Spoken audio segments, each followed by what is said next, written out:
Um, while you've been here, have you been riding an Uber? Of course, yes. Okay, and what are the drivers like? They're enterprising. They are very passionate. They want 5 stars on every ride, which is great. And they've been very informative. Objective assessment? What was that? Objective assessment? Yes, yes. They've been very informative about what works and what doesn't work, and how pleased they are with the opportunity and that they want us to do more, which has been actually very encouraging to me personally. Tell me about the Uber model. Mm-hmm. What is it? What is Uber? So it is a movement application, which is about getting people, things, opportunities from place to place. I think at its very basis, it's about getting someone an opportunity to create a business of their own. That's first and foremost. Second, about moving communities from place to place. And then third, about the development of what the future of all of our entertainment, transportation, pop culture, all the things that you want to see and do and interact with in your daily life will be powered and moved by Uber. And what attracted you from all the great things you were doing at Apple to switch? Well, there's a couple of reasons. I mean, I think at the very basis of it, Uber is a future company. You know, it is where the world is going. It is how technology is impacting not just what we do every day, but how we do it. And that, for me, as I look at, the world of Silicon Valley and corporate America and the larger world in general, from a corporate and business standpoint, there are lots and lots of ways in which communities are being shaped. And I felt very strongly that Uber has a very large part of how that's going to look. And I want to be a part of that. I want to be helpful in shaping that. And if I can be so bold in saying that, obviously I'm Ghanaian. I have a biased interest in Africa. And I want to make sure that as the world moves, Africa moves along with it. And you can only really do that if there are people who have the seats at the table and who have that interest and can voice it. And so for me, that's part of the reason why I'm so excited every time I'm in a company in which I can help to advance the mission of whatever the enterprise is. But in this particular case, we have so many implications as it relates to our African communities, our cities, our commerce, and I want to make sure to be able to enhance that as well. And then secondly, I think representation matters. Being a woman, first of all, in corporate America or Silicon Valley and being a senior seat is rare. Being a black woman at that is even rarer. And then being a Ghanaian black woman is the rarest. And so I want to represent us. I want to explore that a bit further down the road.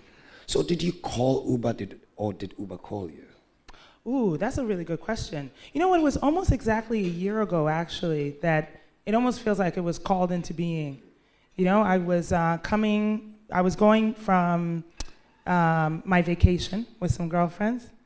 Some of you may have seen on Instagram, I'm on vacation with some friends now. And I was headed back to LA, and a friend invited me to what he called the Cool Kids Dinner in Las Vegas at CES. And so I said I would stop over for one night. And what was the Cool Kids Dinner? It was basically all the movers and shakers. All right, okay. People who were really cool. Excuse me. Yeah, that's right. And I was invited. We get it. Yes, thank you. And so then I went just feeling like, this is just going to be a singular thing. And I go to the dinner, and in fact, when we had been talking about New Year's and our resolutions and our intentions, one of my friends had said, well, you need a bigger platform for your voice. People need to hear from you more. And Arianna Huffington has just created a global network called Thrive, in which people are able to communicate. She created the Huffington Post, She's a enormous media mogul. And I said, oh, yeah, sure, no problem. I'll get to it at some point this year. Well, I show up at the dinner, and she's sitting literally across the table from me.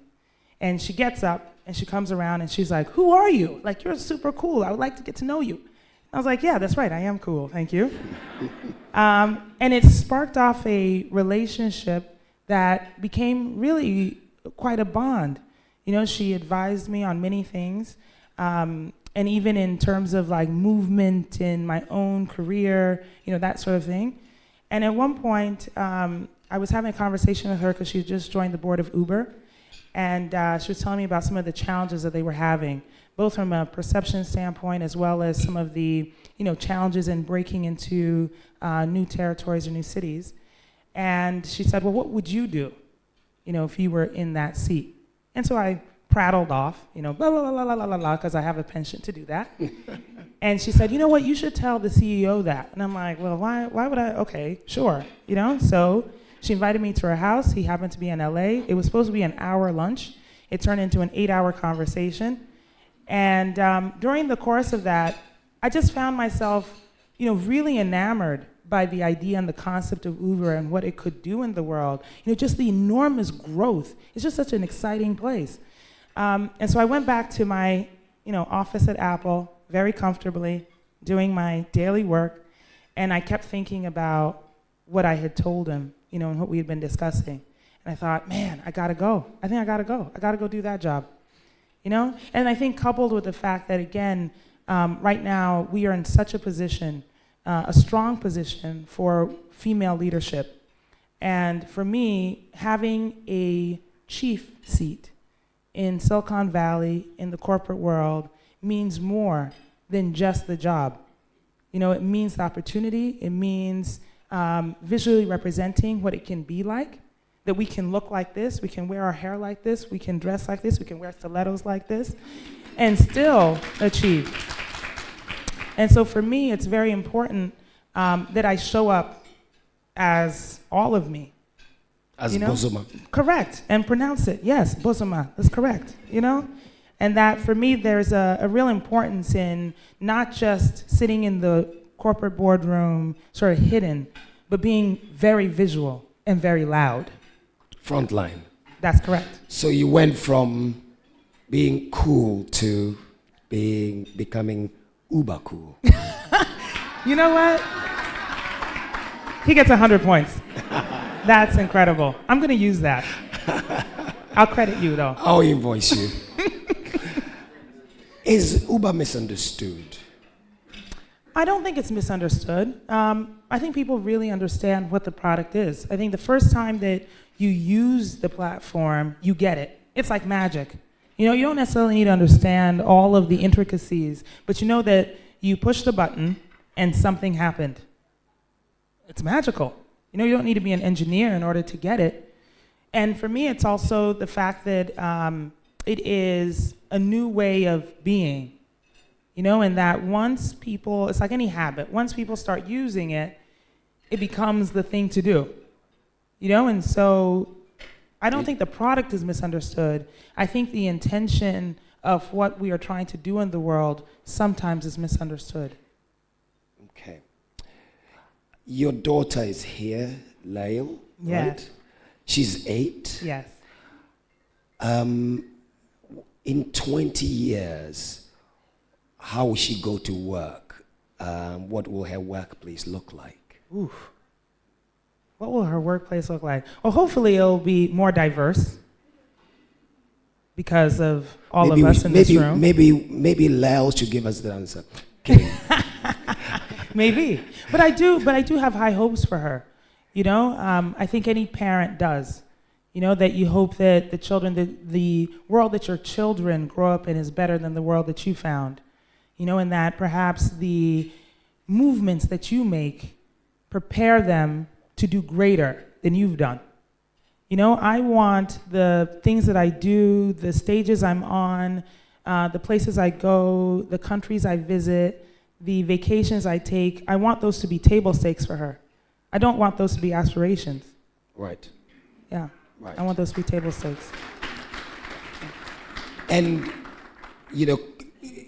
considering that you're involved in the business that's in the sort of cutting edge of technology, Silicon Valley and all this, in 20 years, what do you think her office will look like? What will she be working with? Well, God, that's really tough because think about it. Only 10 years ago, the iPhone was created. Only 10 years. And smartphones erupted after that. And so to think that 10 years from now, we could have something that we can't even conceive of as we sit here is really difficult.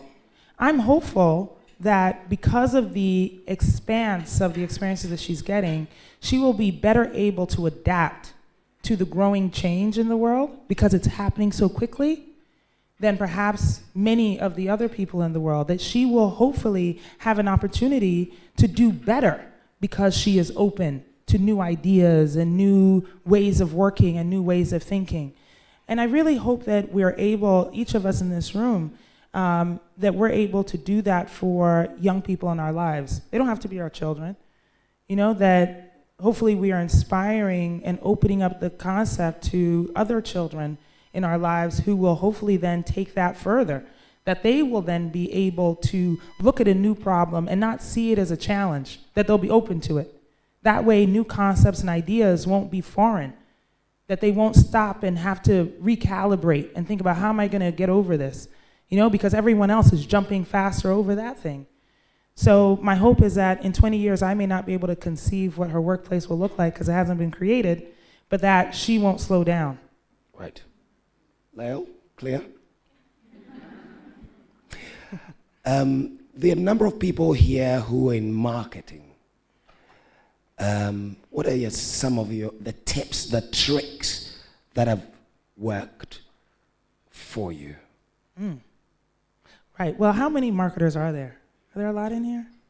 All right. Well, don't be shy. Marketers can't be shy. That's the first thing. Exactly. We're the loud ones, the proud ones, the creative ones. The arrogant ones. Yes, the artists.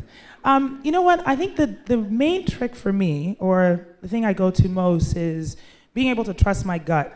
I think you can have all the, book smarts that you want to. We should understand the foundations of what it takes to create marketing campaigns, and of course the magic of, making sure that our audience understands the message and the product, etc. But really what it comes down to is the gut. It's like if you're not pleased with the message or the idea, then how can your audience be? And so for me, that's the first thing. It's, do I like it? And that may sound conceited, but it's not, because if I don't like it, why would somebody else like it? That's the first thing. Secondly, creating the authentic relationships, not just with business partners, but with the audience itself. I'm talking personally, getting to know people. Because if you're supposed to be the master communicator and you can't communicate to people, then how are you going to do it on a massive scale? You have to be able to do it individually, have people trust you, understand your thoughts and ideas, practice on people.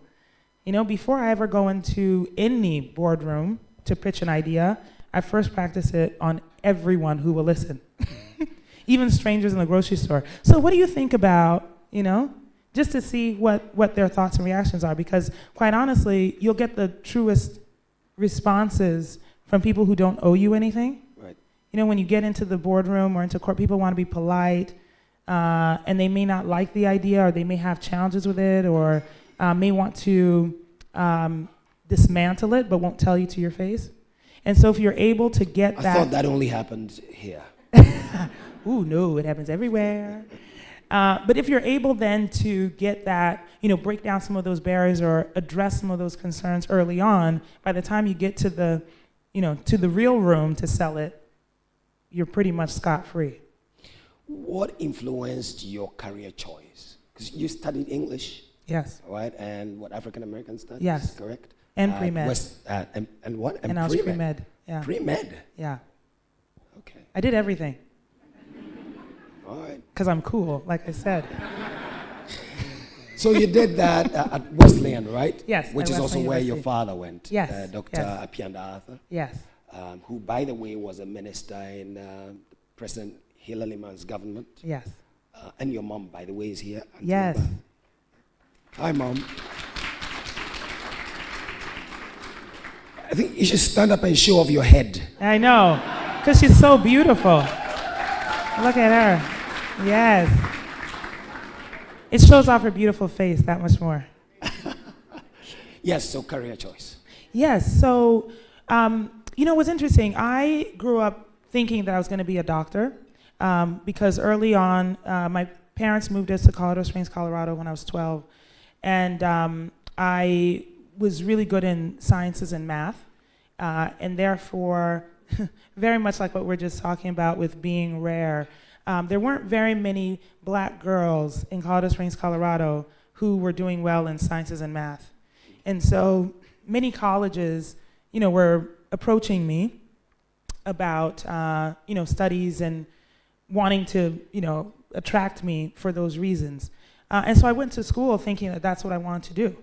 But while I was there, it was really the extracurricular activities that got my attention, the arts. So the concerts and the dance rehearsals and the, drawing and painting and all of those things that were more emotional in nature. And so when I was graduating, I decided to take a year, to figure out what it is I truly wanted to do before going on to medical school. And I decided to do that in New York City. I didn't know anybody there really. Well, I knew one person, literally one person in the world who had gone to my college and graduated a year before me. And I asked her if I could sleep on her couch while I figured out what I wanted to do. I said it was only going to be 3 months. Well, no, first I said it was going to be a month. And then it turned into 3 months. And then she was like, are you ever going to get the hell out of here? But it worked. It was fine. But honestly, I feel like I kind of fell into the career because what I was following was the idea that, pop culture, which as we said is music and entertainment, film, poetry, all of those things could really influence business. And thankfully, I saw that pretty early enough to be able to make a switch and decide to try it out for real. Did you struggle with that with Dad and Mom? A little bit, yes. My dad definitely wanted me to go to graduate school. I think as most parents, he was concerned that I needed something to fall back on in case this pop culture thing did not work out, or the marketing thing did not work out. African parents, daughter, Yeah. en route to becoming a doctor, Yes. branches off into pop culture. Yeah. That was a hard sell. All I said was, I just need a year. Just give me a year, and I'm going to figure it out. And then it was the hustle, to actually make something happen. And I think we all need that. We all need that. We need almost like timetables, to make you move fast, to give you urgency. And what was the break? What gave you the break? Where did you see that little crack that you then pried open? Well, so divine intervention. I got a job. Well, when I first got to New York, I didn't have any money, and I started temping. And so they would call me in the morning and say, go to this place, you're going to fill in for somebody who's out sick or something, answer the phones. And it so happened that Spike Lee's assistant, or he had just fired his assistant, and they called me and said, you have to go to his office and answer the phones. He's just opened an advertising agency. Spike Lee's office? Yeah, Spike Lee's office. And so I put on the only suit I had, threw on some little pearl earrings, snatched up my hair in a severe bun, walked in the office with like my briefcase to answer the phones.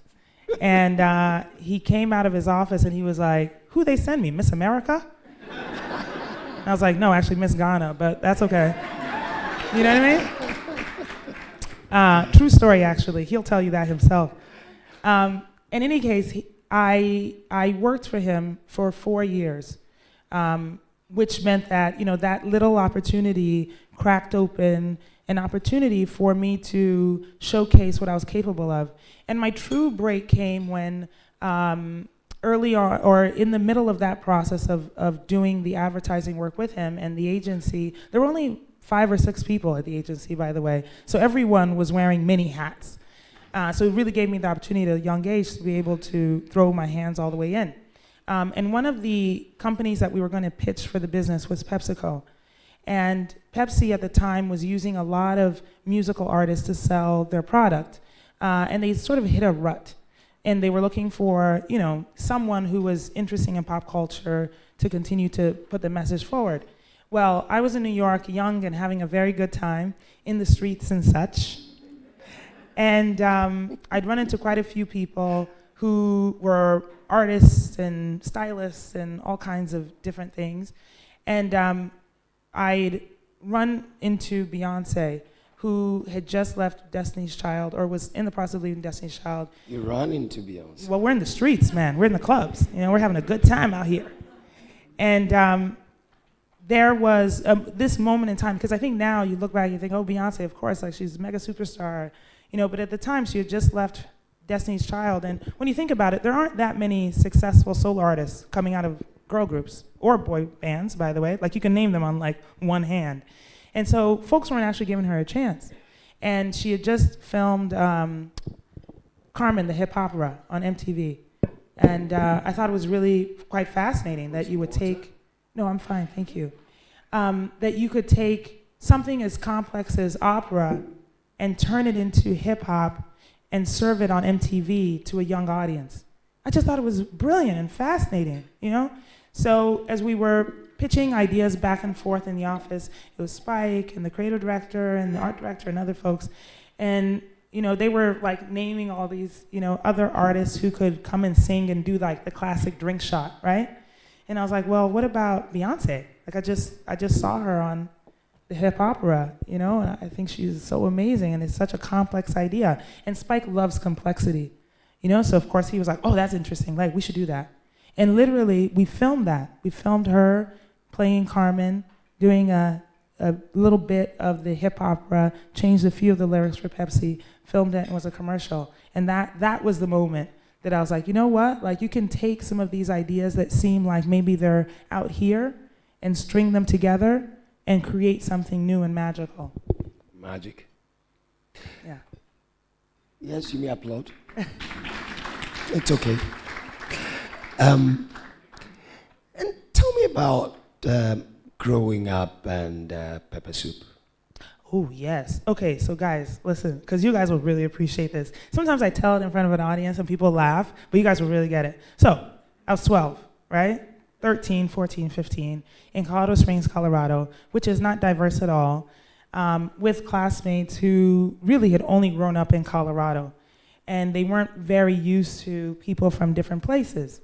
My mother was adamant that in our house, we were going to maintain our culture because she didn't want us to grow up without it. She wanted us to be able to always come home to Ghana and feel at home, speaking the language, eating the food, etc. So she strictly spoke Fanti in the house. She strictly made our food in the house. And as a young teenager, I would often, invite friends over, and I would be invited to their houses. Well, when I go to their house, they'd serve pizza, or they'd, make some pasta, or, they'd have a casserole. And then when they would come to my house, my mom would be like, iba mo one in Ponchakakra. And I was like, Ma, they can't. The goat, I can't with the goat, okay? And she was like, why? And then she made it worse. She would say, if they eat pizza with their hands, they can eat fufu with their hands here too. So I was mortified, but now I'm so grateful, Mom. Thank you.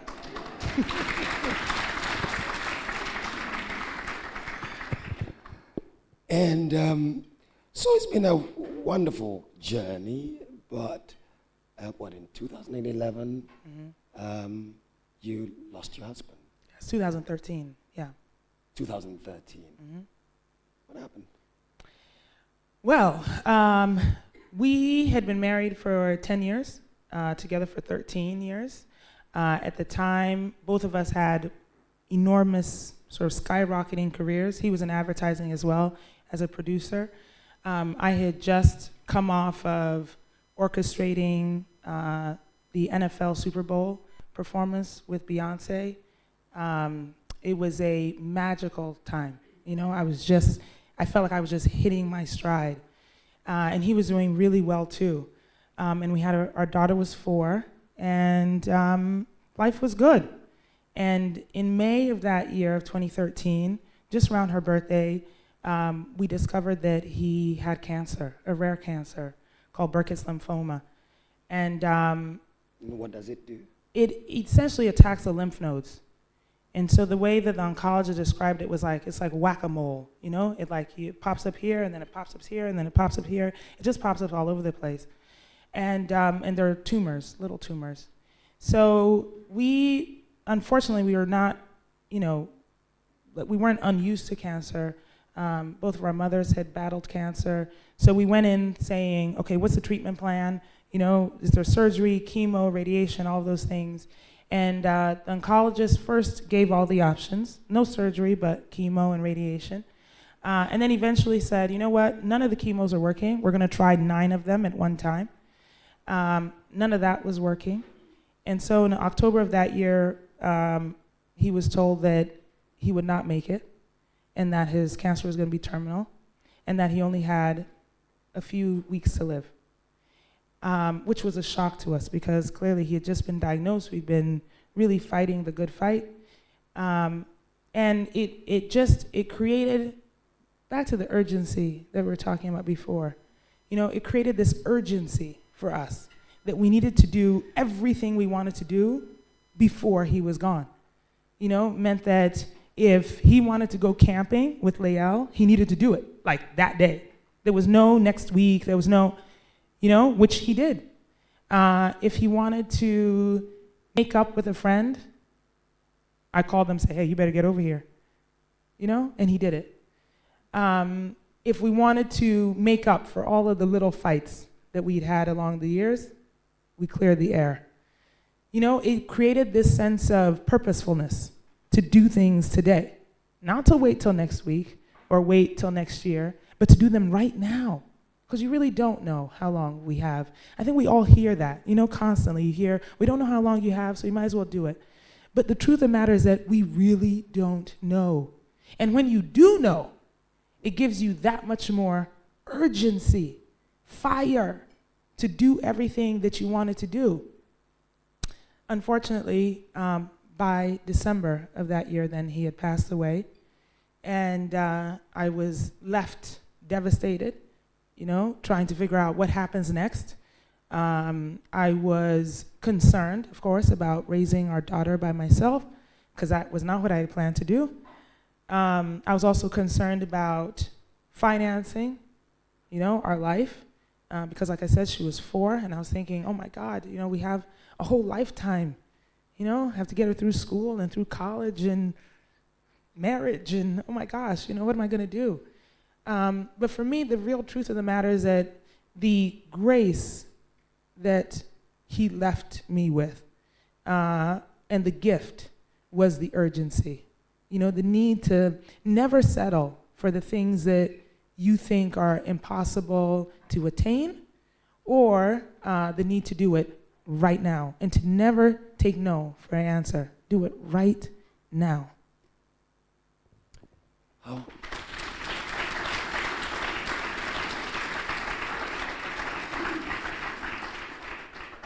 So how have you managed emotionally? It's been tough. I mean, there are definitely, you know, days when I have anxiety and extraordinary fear. But also, it has made me really vulnerable to my friends and family, you know? I think before, I thought, oh, I can do anything by myself. You know what I mean? Like, I'm so strong. Look at me, look at these shoulders. They can like carry anything, you know? And I think we often take that burden on. You know, you think, oh, I'm gonna make my own way. You know, nobody's gonna give me anything, so I've gotta do it myself. And it made me very humble to have to ask for help. You know, in the times when I have to do anything, you know, or need advice from friends because there's no one to sort of bounce it off of. Because he was also your friend. Yes, of course. it meant that also I have to depend so much on my mother, to help me in raising my daughter, and that changed our relationship. That I looked at her in a new way.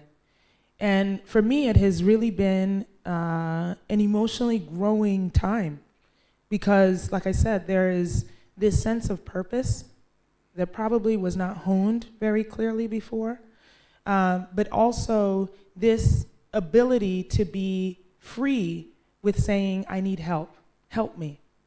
And knowing that that doesn't make me weaker because I ask. That it in fact makes me stronger because guess what? Your village actually comes together. They actually want to help you. And so when you ask for it, you'll be surprised by how many people will come out the woodwork to help. Remember his last words to you? Oof. It's difficult because at the very end, he couldn't talk. He could, the eye contact was there. And so we spoke volumes just through that. So I don't remember the exact last words, to be very honest. But we spent a lot of time just looking at each other. There's a picture I have, actually, that I posted right before he passed away, where it's like, our foreheads are together, because he couldn't really lift up his head. So he's like laying on the pillows, and we're just looking into each other's eyes. It was like, I want to just make sure I soak up every little last thing that you got, Did you ask sometimes, why me? Oh, yes. Why us? Oh, yes. I was really, I just couldn't understand it. Like, why? We've been so faithful. We've been so excited. We've been so successful. Why give us all of this and then snatch it away? Like, why would you do that? I don't know if I found the answer yet, but I certainly know that it has made me a stronger person. And sometimes in those days when, things are not going well or I feel a sense of struggle, I think about those days. Think about how far I've come from that moment. I'm so thankful and so grateful that I'm actually able to sit here now and talk to you about this. I've come a long way. Well done. Thank you.